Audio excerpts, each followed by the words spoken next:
I love the 80s. That's the golden era for horror. Sequel to one of the greatest documentaries ever made. We now have In Search of Darkness Part 2. It's a 4.5 hour documentary. It's literally the perfect documentary. It's a good time. A lot of cool stuff, a lot of movies to check out. We're kind of moving into archaeology.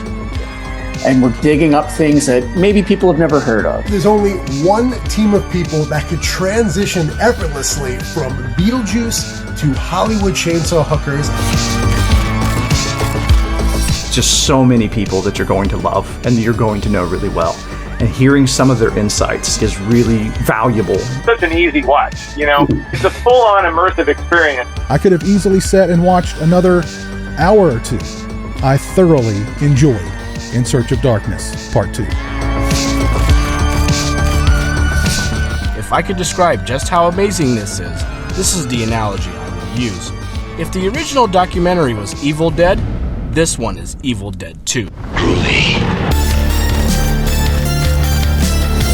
And if you like the first one, you'll definitely like this one. 5 out of 5 from me. I watched them right when I got them, of course, and then when I found out we were doing this interview, I watched them both all over again.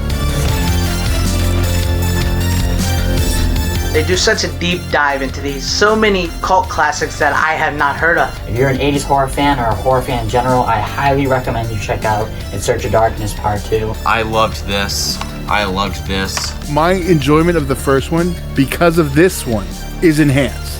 And it's beautiful. This is a wonderful looking documentary. There's a lot to get out of this. I think it's worth the bang for your buck. And the posters and the soundtracks and the Blu-rays, and that sold me big time.